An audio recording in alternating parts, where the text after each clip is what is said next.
Desde abril de este año, la ciudad de Azul cuenta con una nueva voz, que no es una voz en singular, sino que es una voz en plural que nos invita a ser críticos de nuestra realidad.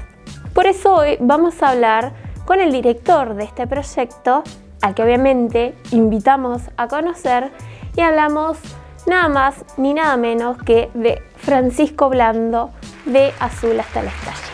Bienvenido, Fran. Bienvenido, me autorrecibo y le doy la bienvenida a quienes están del otro lado. Y gracias, obviamente, a Angie y a todo el equipo de Historia de Miércoles por amplificar nuestra voz, que no es sino la del estallido. Bueno, la verdad es que a nosotros nos interesaba mucho hablar con vos en representación de todo el equipo del estallido, por lo que ha significado este nuevo proyecto desde lo comunicacional en nuestra ciudad. Implica, como hablábamos off the record, fuera del aire, implica reconocer que no venimos a declamar ser la voz de otros, o la voz de un sector, o la voz del periodismo joven, etcétera, etcétera, sino que en definitiva venimos a proponer un periodismo con fines transformadores. En todo caso, un proyecto social, cultural y comunicacional con fines transformadores. En ese sentido, porque en un abordaje previo reconocemos que en la historia del periodismo local no existió tal intención, tal ambición, tal convicción, a lo mejor. Y desde ese lugar, un equipo multidisciplinario donde no solo hay azuleñes comunicadores sociales, sino que hay de distintas ramas de las ciencias sociales, de las ciencias económicas incluso, para poner en común el deseo de derribar estructuras impuestas y de reparar realidades tortuosas a lo largo y a lo ancho del territorio azuleño. Y este camino, obviamente vos un poco lo dejás ver entre líneas, no es un sendero tranquilo, sino que es bastante escabroso poder llegar hasta los puntos nodales y de conflicto de la ciudad. Porque implica ni más ni menos que preguntarse sobre el ser azuleño. Si existe, qué identidades la componen, cuáles han quedado afuera. Nos remonta irremediablemente a aquel 1832, a qué poblaciones, a qué pueblos se le fue exterminando desde lo simbólico y también desde lo material, desde lo humano, y qué sectores de la, en todo caso, sociedad argentina se les termina abriendo el paso para conformar lo que hoy es el Partido Azul, cuyo lema, ni más ni menos, es siempre fiel a la patria. Entonces, preguntarse como disparador general y central quiénes componen a ese ser azuleño que le es fiel a la patria, desde 1832 a nuestros días. Bien, recuerdo un libro de historia, lo vamos a dejar en imágenes para que lo puedan leer, de un historiador de la historiografía más tradicional, que decía que Azul tenía el récord de haber derramado más sangre de patriotas leales a manos de los salvajes, que obviamente eran los pueblos que estaban defendiendo sus territorios. Ni más ni menos, y incluso está explícito en el himno, o en la marcha, me corrijo, de Azul, que compusiera Fittipaldi, director de la orquesta del ejército argentino acá en nuestra ciudad, donde decía que aquellos héroes nunca más volverán a emplear sus armas contra el indio cruel. Eso fue una marcha y eso se cantó en escuelas durante generaciones, ¿no? Para ir también tomando dimensión de que esto trasciende obviamente lo cotidiano, sino que es una disputa que comprende las instituciones educativas, que comprende las instituciones sociales, deportivas de nuestra ciudad y que acarrea generaciones tras generaciones.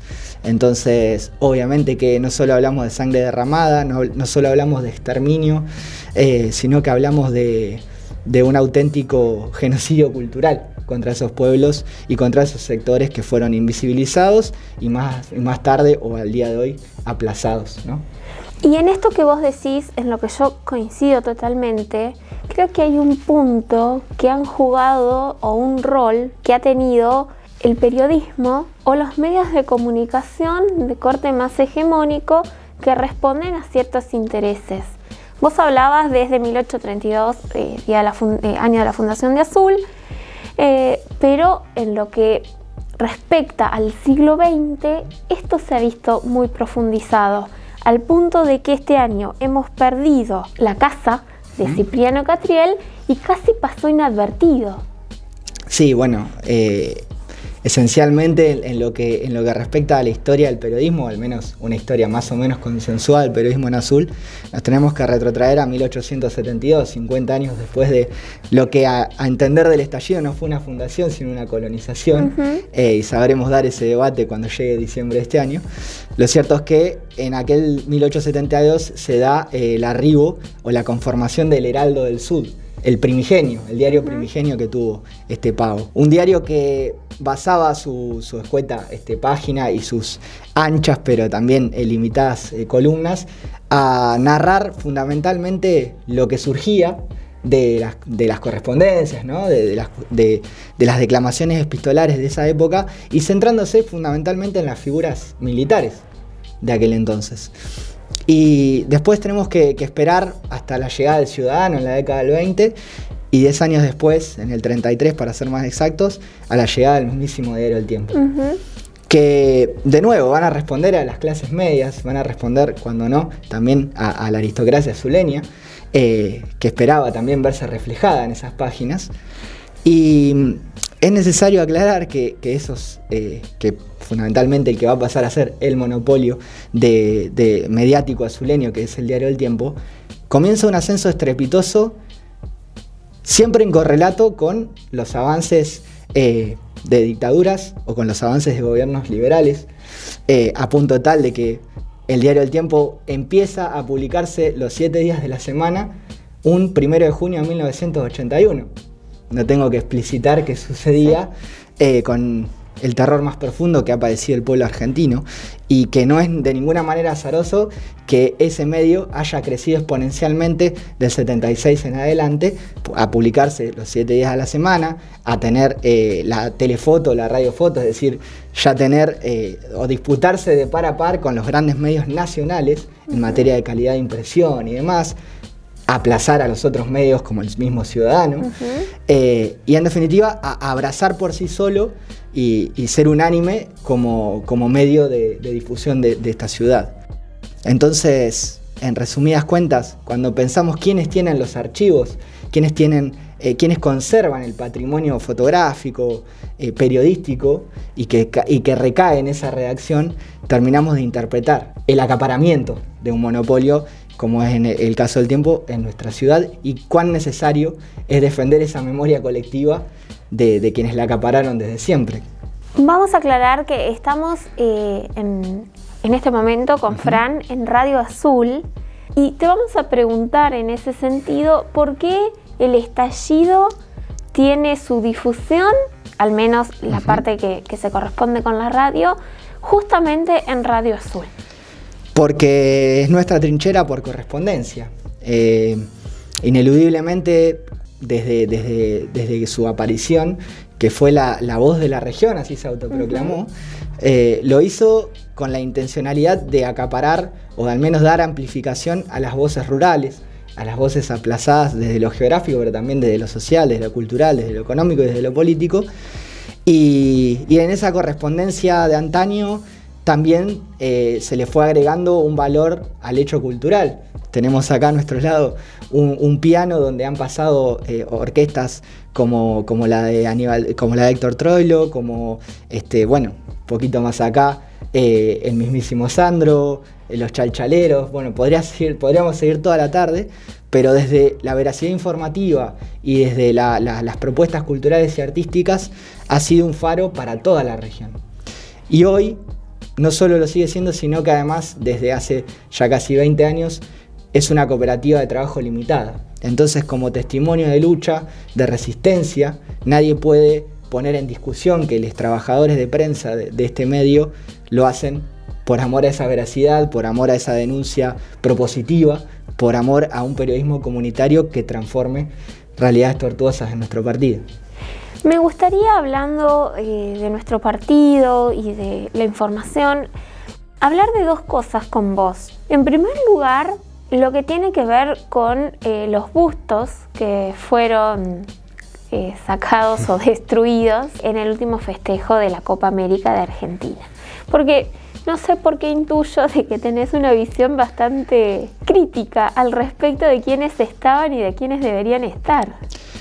Bueno, acá vamos a permitirnos sumar a este lado de la mecha a referentes e imprescindibles de esas transformaciones culturales, como es Martín Sinclair Mesa, a quien tuvimos y fue de alguna manera el gestor de este debate que volvimos público a lo largo de la semana, porque en definitiva lo que planteaba Martín lo hacía en referencia al otro lado de la mecha, es decir, a una corriente historiográfica, que justamente no es la de Historia de Miércoles, que exponía que era la muerte de Don Patrimonio, que era una negligencia totalmente irreparable, no tanto desde lo cultural, desde lo patrimonial, que acá hacemos un parate, repudiamos absolutamente todo tipo de vandalización sobre patrimonios como el de Susana Vilardebó, artista local que en el 79 emplazaba esos bustos a un lado y del otro de la escalinata municipal, pero en definitiva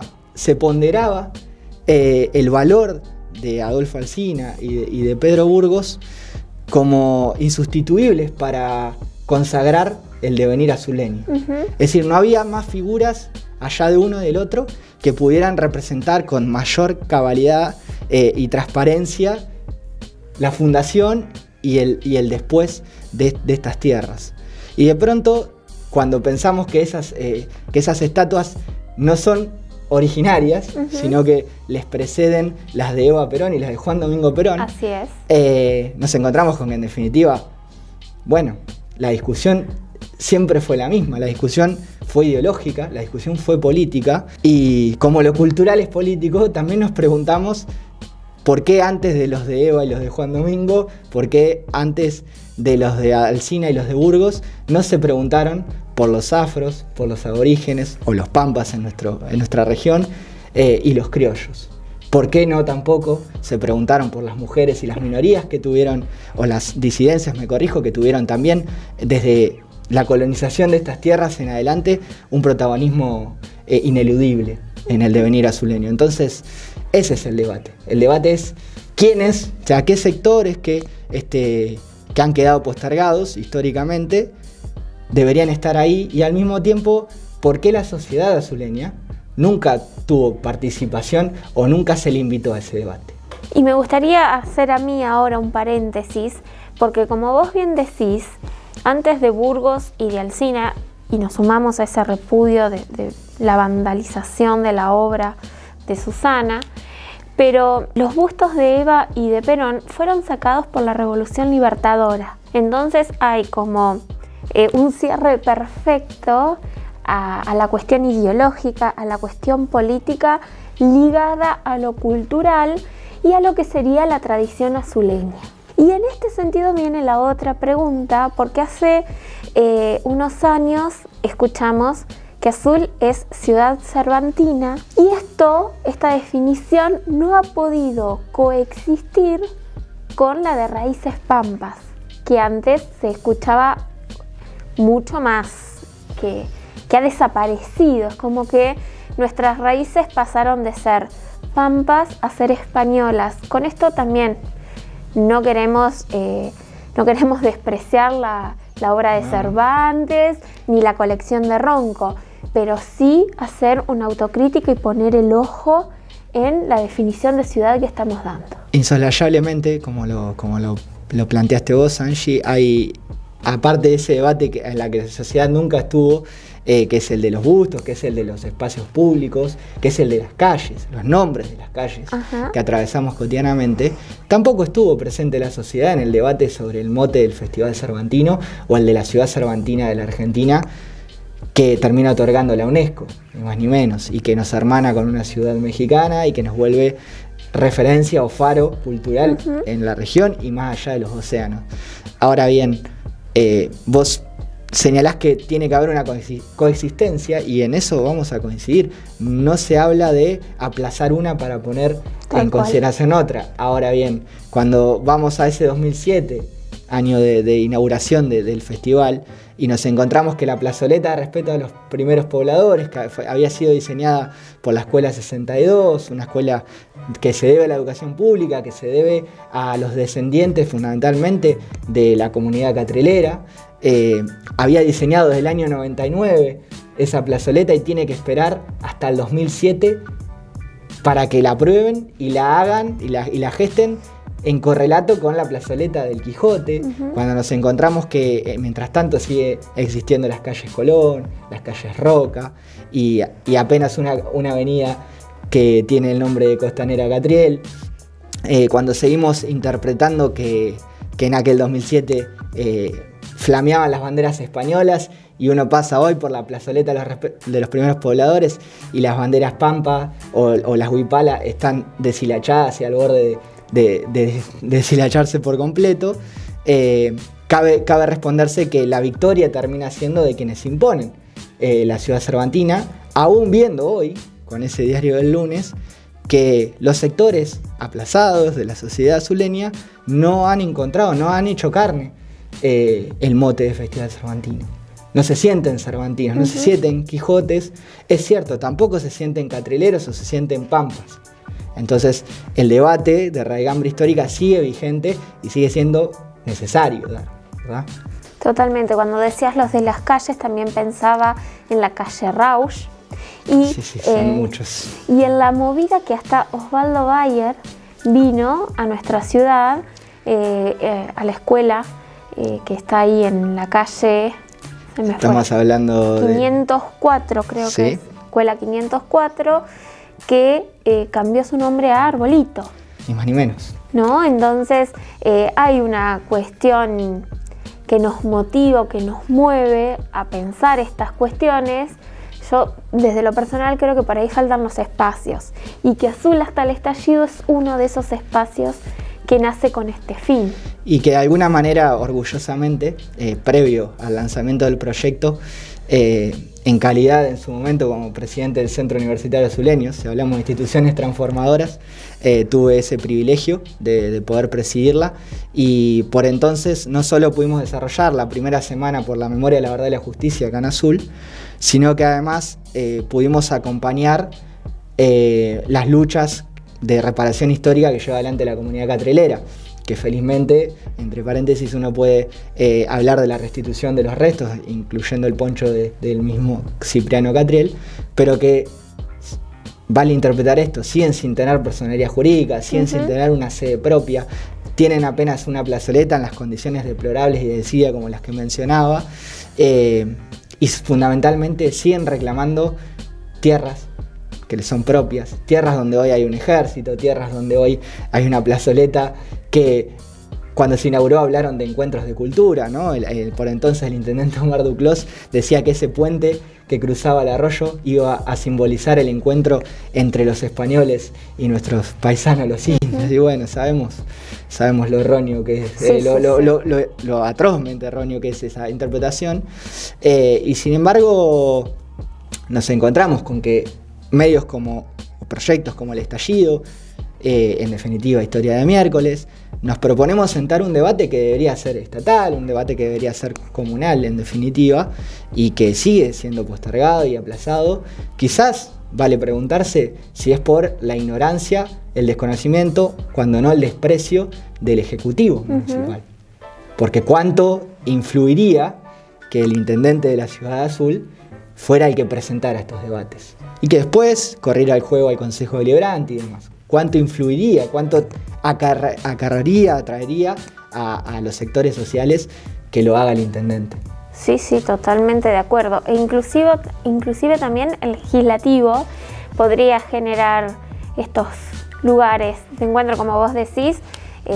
Los catrileros no tienen una sede en nuestra localidad para que sea el epicentro de esto, ¿no? Como espacio físico de pertenencia.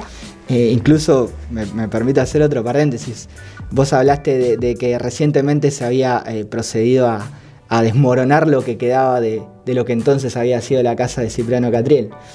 Desde el estallido todavía no hemos hecho esa corrección porque estamos preparando un trabajo integral al respecto, pero hay algo erróneo en esto, y es que la casa de Cipriano Catriel no está en condiciones, o al menos queda solo una cuarta parte desde la década del 90.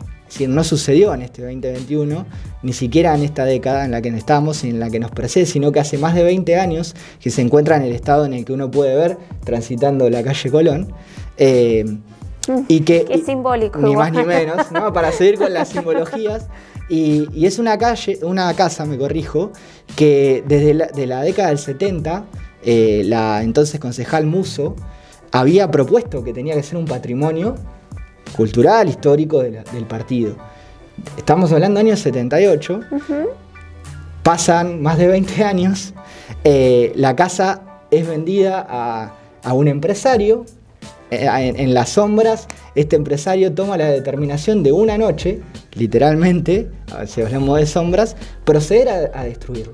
Y hoy nos encontramos con esa vivienda que pasa a configurar esa esquina y esa cuarta parte de lo que supo ser la casa de Cipriano Catriel, aguantando, vaya uno a saber a fuerza o gracias a quién. Entonces, que haya salido a la luz en el 2021 y no en la década del 90, sigue hablando de lo que naturalizamos, sigue hablando de cómo damos por natural las costumbres heredadas, o en este caso las negligencias heredadas, ¿no? Fran, contanos brevemente, ¿no? Ya que nos adelantaste esta investigación, ¿cómo sigue el estallido? ¿Qué planes tiene? Y el estallido se propone seguir amplificando y haciendo correr su garganta radial, pero también empezar a nutrir desde lo audiovisual y desde la crónica periodística todos sus objetivos con fines transformadores. Hasta acá es cierto que nos hemos por ahí centralizado en lo radiofónico y también en las publicaciones de nuestras redes, pero queremos darle la impronta audiovisual que siempre contemplamos y fundamentalmente haciendo mella en los barrios marginales de nuestro partido, que de alguna manera pudimos también darles voz en el mismo ciclo radial, con la visita de Julia Rigo o hace días atrás con la presencia de Marcelo Ibarra, pero queremos llevar literalmente el sonido y el video a esos sectores.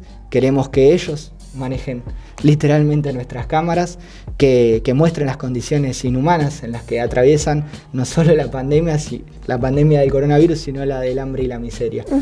Así que es nuestro mayor objetivo, entendiendo, así como hablábamos de monopolios, que es uno solo el que maneja las cámaras en esta ciudad y queremos derribar ese avasallamiento, ¿verdad?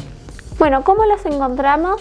Nos van a encontrar como Azul hasta el estallido en Facebook e Instagram y también pueden disfrutar de nuestro portal web azulhastalestallido.com.ar, donde abrimos el juego. Entre otros, tuvimos el placer de contar con la pluma de Historia de Miércoles a través de quien me acompaña a mi derecha, me adueño del programa un ratito. Pero por favor.